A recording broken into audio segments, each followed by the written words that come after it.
Now we would like to present our next speaker.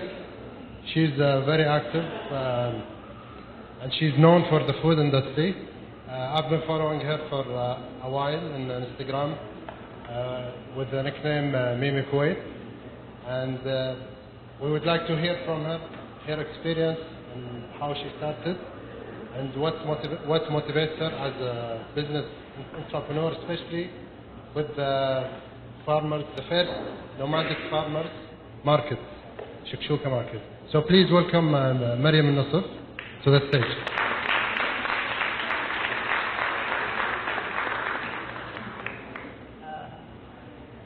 I guess I'm going to start, I'm going to give you a bit of history about how I found my passion, and then I'll tell you more about Shakshooka. So I'm going to share with you a story about the first day I went to my first day at cooking school. I set my iPod to I set my alarm to the iPod. So basically it picks randomly through my 1,000 plus songs to wake me up, attached to my speaker, and set it to 8. And that morning, from all the songs I have on my iPod,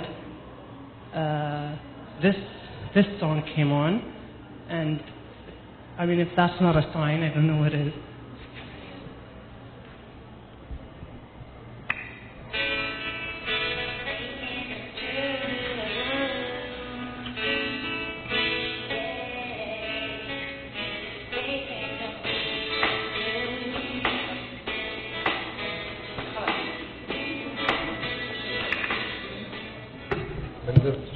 Yeah, so some people don't know what this song is. It's the Gabrielle, Dreams Do Come True. And that came on. And to me, it was like, this is it, khalas. So basically, I've had this dream to be a chef for such a long time. It was a dream that I dared to dream. Like, it was so, to me at that time, it was so unattainable. So I didn't like to dream about it because it might not happen. And circumstances happened, and I ended up in London, and I enrolled, and I did it. Then I was doing my MBA, and I was writing my thesis the last trimester, and that's when I enrolled in culinary school. So I went to school. My first day, I had my uniform on from the house. You're not supposed to wear it. You're supposed to put it on there. But then I was so proud, and I was going to school. And we had a pep talk by the executive chef, and it was like a pep talk for people that maybe want to commit suicide. لأن خرعنا. He really scared us off. He was like, you have come into the most difficult industry, the pay is low, the hours are long, you'll never make it. And he gave us statistics and numbers and percentages how nobody makes it, and how some chefs have even committed suicide, and it was scary. And then on top of that, women, you're not going to make it at all. It's a man's world, it's tough, it's heavy stuff, long hours, you need to be. That was the pep talk. Went back home, and that was I think I had a mini depression that day, because I thought I found my passion, and I'm actually doing it, and it's happening. And that Shafian just broke me. So next day I go to school, we take a demo, and then we go into the kitchen. And in the kitchen, what you have is your board in front of you, your bag of knives, and your recipe sheet stuck on the wall with all your notes that you jotted down from the demo. And at that moment, nothing felt more clear to me. When I saw my board, my knives, the paper, I knew exactly what I was going to do, like this minute, next hour, and like for the rest of my life. That's how it started. I studied in London, and I worked in my favorite restaurant.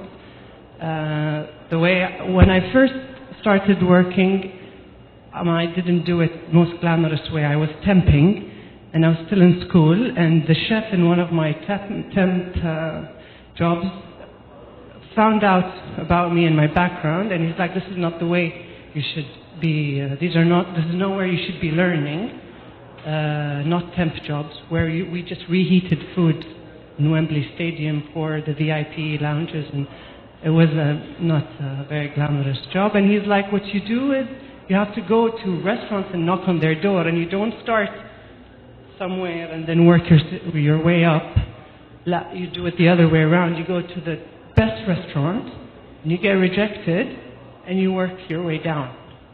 And that's how I started working in my favorite places in London. Learned so much. Fast forward now to Shakshooka. I don't know if most of you have heard about it, but Shakshooka is an artisanal nomadic market. It started April, and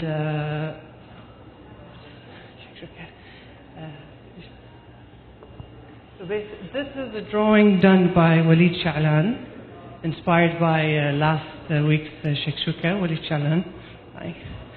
To him, this is,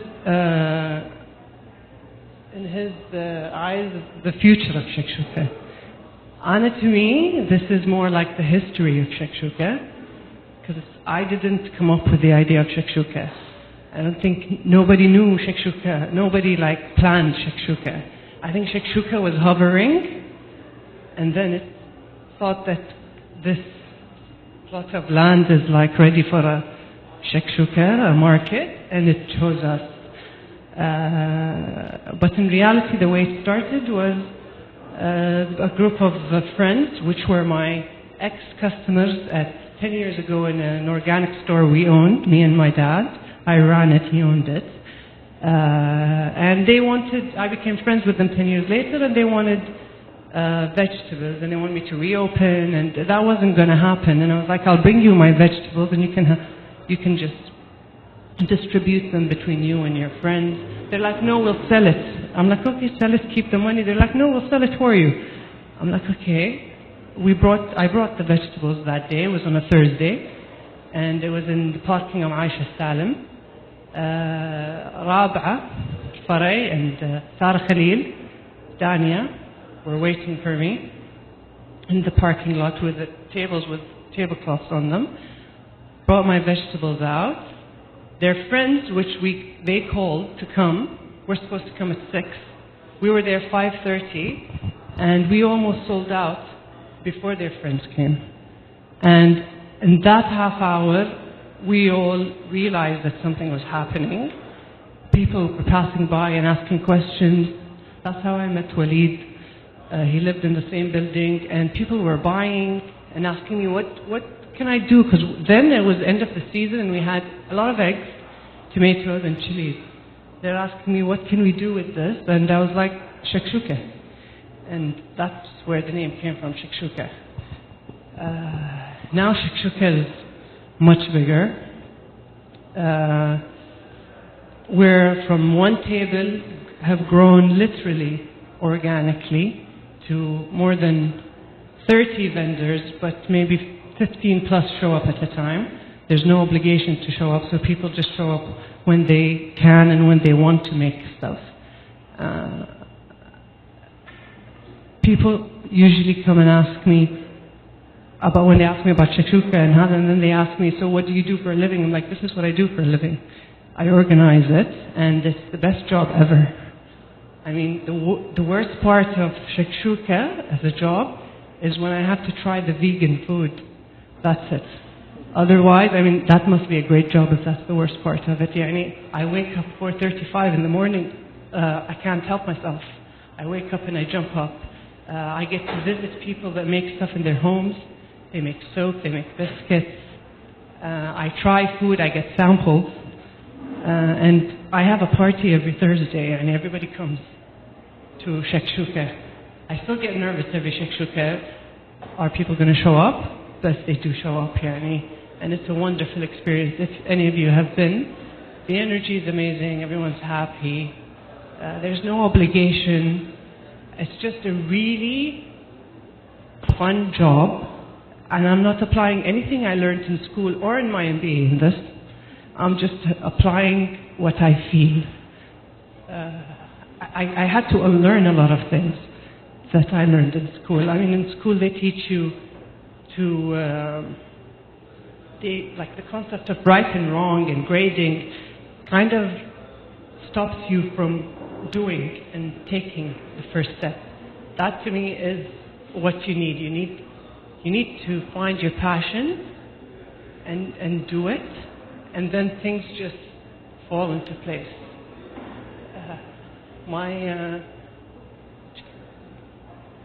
These are some of the designs my sister does. We have a different egg every, like a theme Shakshooka announcement every week. We've been doing it since April. So these are different designs that my sister comes up with, and she's not trained. She's self-learned, and she just did an elective or two in high school. She's doing a gap year now. But they're really fun. I do get, I mean, this is not monetary-wise. I'm doing much better than I was doing in my investment banking job. And but non-monetary-wise, it's very fulfilling. Maybe I don't get a bonus at the end of the year, but my bonus is when Shakshukians come up to me and tell me that, like some of the vendors come up to me and tell me that Shakshooka has changed their lives. To me, that's my bonus.